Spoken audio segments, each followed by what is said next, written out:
Hello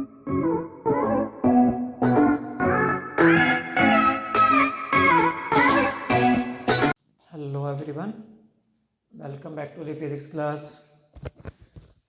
From today we are going to start an important unit. The unit is optics.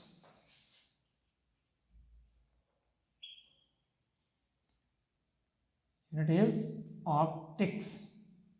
Okay, so for this session CBSE has deleted some of the topics, so we are not going to discuss that topics.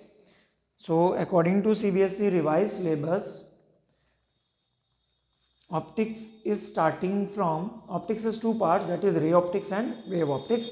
So we are starting with the ray optics, and the first topic is given by the CBSE for the session this, that is 2021. First topic is refraction of light. Topic is given, that is refraction of light. As we know, what is basic refraction of light? When a beam of light encounters another transparent medium, मतलब जब light एक medium से दूसरे medium में जाती है तो light का जो पाथ है वो चेंज हो जाता है, that is called reflection of light. When light goes from one medium to another. वैसे मीडियम यहाँ पे ट्रांसपेरेंट लिखना चाहिए, ट्रांसपेरेंट मीडियम होगा. when light goes from one transparent medium to another, path of light changes. Light को जो path होता है या लाइट बेंड हो जाती है, the bending of light when goes from one medium to another, that is called refraction of light. तो क्या बोला हुआ है? when a beam of light encounters another transparent medium, जब लाइट एक मीडियम से दूसरे मीडियम में जाती है, a part of light gets reflected back into the first medium while rest enters the another. जब लाइट एक मीडियम से दूसरे मीडियम में जाती है ना, जैसे ये देखो, ये एक मीडियम है, ग्लास हो गया मान लो, ये लाइट इसके ऊपर फॉल कर रही है, इंसिडेंट लाइट, तो कुछ लाइट तो सेम मीडियम में वापस चली जाती है, जो वापस जाती है दैट इज रिफ्लेक्टेड लाइट. जो वापस जाती है दैट इज रिफ्लेक्टेड लाइट. और कुछ लाइट जो है वो आगे चली जाती है ऐसे, this is called refracted light. This is called refracted light. जो वापस चलेगी वो रिफ्लेक्टेड, जो अनदर मीडियम में चलेगी that is refracted. A ray of light represent a beam. The direction of propagation of oblique incidence ray of light that enters the another medium changes at interface of two media. कहाँ पे उसकी direction change होगी? जो to media का interface है, मान लो ये glass है और बाहर क्या सारी एयर है, तो जो दो बाउंड्री जो दो मीडियम को अलग कर रही है, this is called interface. Interface पे हमेशा लाइट का रिफ्रैक्शन होता है. Snell's experimental obtained the following laws of refraction. Snell scientist था, उसने जब लाइट का रिफ्रैक्शन होता है तो कुछ लॉज बनाए थे. तो now what we are discussing that laws of refraction. Laws of refraction of light. Light का जब रिफ्रैक्शन होता है तो there are some laws to be followed. Two laws are there. First is incident ray, refracted ray and the normal to the interface at the point of incident all lie in same plane. What are these? That is incident ray, refracted ray and normal must lie in same plane.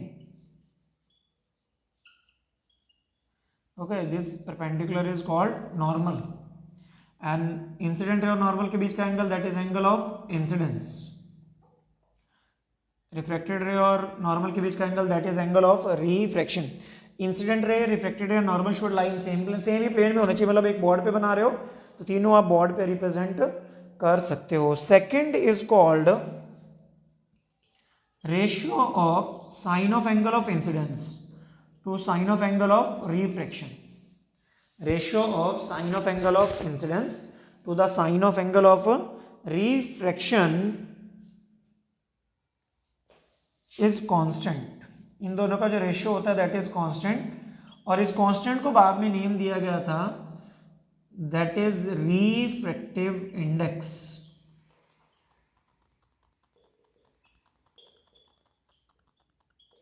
क्या name दिया गया इसको? Refractive index. Okay, constant को बाद में name किया गया that is refractive index of second medium with respect to first. Second medium with respect to first is called refractive index of second medium with respect to first when light goes from one medium to another। मतलब air से glass में जा रही है तो this is the refractive index of glass with respect to air. Second का with respect to हमेशा first होता है, तो ग्लास का रिफ्रैक्टिव इंडेक्स आया with respect to air. From this equation we can conclude if n21 is greater than 1 it means क्या? r is less than i। n21 greater than 1, ये n21 ही है, ये सारा जो कांस्टेंट बोला n21 refractive index of second, ये greater than 1 आया। इसका मतलब क्या है? ग्रेटर देन 1 का मतलब i ज़्यादा और r कम है, तो एंगल ऑफ इंसिडेंस ज़्यादा और r कम। एंगल ऑफ इंसिडेंस ज़्यादा, r कम। r कम कब होगा? जब रिफ्रैक्टेड रे नॉर्मल्स की तरफ मुड़ेगी। It means refracted ray bends towards normal. Refracted ray bends towards normal, वो नॉर्मल की तरफ बेंड हो जाएगी, तभी आर कम हो पाएगा। ओके, अगर इसको उल्टा करें कि लेस देन 1 कब आएगा? आई लेस देन आर, मतलब bends away from the normal. अगर ऐसा हो कि आर कम हो जाए और आई क्या हो जाए? ज़्यादा, इट मीन्स जो सेकेंड मीडियम है दैट इज ऑप्टिकली डेंसर, और जो फर्स्ट मीडियम है that is optically rarer। second medium optically denser and first medium is optically rarer। अगर ऐसा हो तो इसका मतलब अगर रेयर से डेंसर जा रही है तो टूवर्ड्स द नॉर्मल, और अगर डेंसर टू रेयर जा रही है तो अवे फ्रॉम द नॉर्मल। ये सारी चीज़ें हम क्लास 10th में वैसे पढ़ चुके हैं। Okay, so this is called laws of refraction of light. Now अगर हम रिफ्रैक्टिव इंडेक्स पे चलें, रिफ्रैक्टिव इंडेक्स कैलकुलेट करने का सेकंड मीडियम का एक तो ये फॉर्मूला होगा that is sine I by sine R. मतलब आई और आर आपको पता हो तो you can calculate refractive index. Refractive index भी आगे टू टाइप का होता है,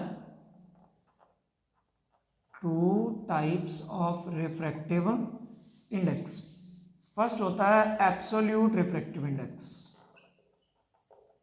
एब्सोल्यूट रिफ्रैक्टिव इंडेक्स। और एब्सोल्यूट रिफ्रैक्टिव इंडेक्स तब होता है when light goes from air into another medium. इसका मतलब फर्स्ट मीडियम क्या हो? एयर होनी, एयर या वैक्यूम होनी चाहिए। ओके, तो क्या बनता है रिफ्रैक्टिव इंडेक्स को? n से लिखेंगे। ये होता है स्पीड, मतलब फर्स्ट मीडियम एयर या वैक्यूम हो तो फर्स्ट मीडियम की स्पीड ले लो, speed of light in air और वैक्यूम बाय में speed of light in medium. मतलब फर्स्ट मीडियम एयर होना चाहिए। मान लो एयर से ग्लास में आ रहा है तो ग्लास का जो रिफ्रैक्टिव इंडेक्स निकलेगा that is absolute refractive index. With respect to air हो तो वो एब्सोल्यूट रिफ्रैक्टिव इंडेक्स ही होता है हमेशा। तो इसको हम क्या ले सकते हैं? n is equal to c by v। What is c? That is speed of light in air. What is v? That is speed of light in medium. Second जो होता है, सेकेंड है relative refractive index, relative refractive index. अब इनमें से कोई भी medium air या वैक्यूम नहीं है, मान लो ग्लास से वाटर में आ रहा है, दोनों ही मीडियम है अलग अलग, एयर या वैक्यूम नहीं है, तो क्या होगा? That is speed of light in first medium divide by speed of light in second medium. v1 is speed of light in medium 1 divide by speed of light in medium 2। अगर दोनों में से कोई भी एयर या vacuum ना हो तो रिफ्रैक्टिव इंडेक्स जो सेकंड मीडियम का निकलेगा that is called relative refractive index with respect to first. और अगर फर्स्ट मीडियम एयर या वैक्यूम है तो जो सेकंड का रिफ्रैक्टिव इंडेक्स निकलेगा that is absolute refractive index. Absolute का मतलब है फर्स्ट मीडियम या क्या है?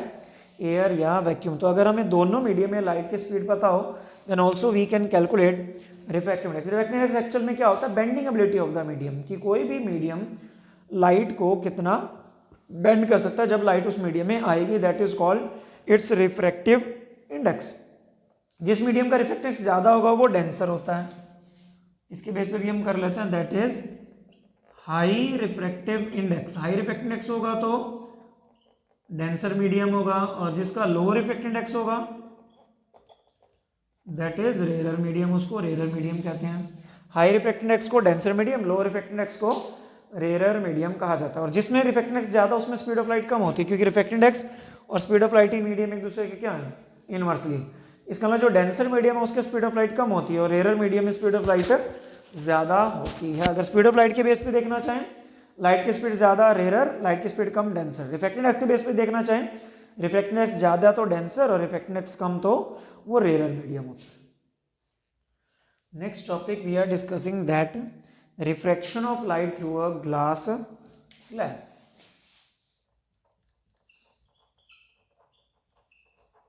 Refraction of light through a glass slab. एक ग्लास स्लैब से लाइट का जो रिफ्रैक्शन होता है वो कैसे होता है, देखिए। ये ग्लास स्लैब है, बाहर एयर है, ये खुद ग्लास की बनी हुई है, फिर इसके एयर है। एक इंसिडेंट लाइट इस पे आई, this is called incident light, ये नॉर्मल। तो ये कौन सा बन गया, that is angle of incidence I1, इसको मैंने रिप्रेजेंट कर दिया। एयर से कहाँ जा रही है ग्लास, इसका मतलब रेयरर से कहाँ जा रही है, डेंसर। तो टूवर्ड्स द नॉर्मल बेंड होती है, ये टूवर्ड द नॉर्मल बेंड हो जाएगी, दिस इज रिफ्लेक्टेड लाइट, ये R1 बन जाएगा एंगल। यहाँ पे फिर से इसका रिफ्लेक्शन होगा क्योंकि मीडियम फिर से चेंज हो रहा है। अब कहाँ जा रही है, ग्लास से एयर जा रही है, it means denser to rare, denser to rare तो अवे फ्रॉम द नॉर्मल, ये नॉर्मल से थोड़ी दूर जाएगी, मतलब बेंड दूर की तरफ होगी। So this angle is R2, this is E, this रे इज कॉल्ड एमर्जेंट रे, दिस रे इज कॉल्ड एमर्जेंट रे। क्यों बोलते हैं, क्योंकि दो बार रिफ्लेक्शन होने के बाद जो बनती है एमर्जेंट रे। दिस इज इंसिडेंट रे, मिडल वाली रिफ्लेक्टेड रे, और जो बाद में निकली थर्ड मीडियम है दैट इज इमर्जेंट रे। क्या देखा गया कि इमर्जेंट रे और इंसिडेंट रे आपस में पैरेलल होती है। इमर्जेंट रे और इंसिडेंट रे का जो ओरिजिनल पाथ है they are parallel to each other, but there is a perpendicular distance, मतलब उनमें कुछ डिफरेंस आया। अगर ये स्लैब ना होती तो ये रे कहाँ निकल जाते, बिल्कुल स्ट्रेट। अगर स्लैब है तो यही रे बेंड होके थोड़ी सी इधर शिफ्ट होके मिली है, तो इट मीन जितना ये डिस्टेंस शिफ्ट होगी that is called lateral shift. So this is called, this is A B C D, C N जो है that is called lateral shift. What is called lateral shift? इसको lateral shift कहा जाता है। अभी कितना laterally shift हो चुकी है जो रे ऑफ लाइट है जब लाइट का रिफ्रैक्शन हो रहा है from a glass slab. Okay, so this was the topic refraction of light. Okay, another topic I am sending another video today also. Look at that total internal reflection.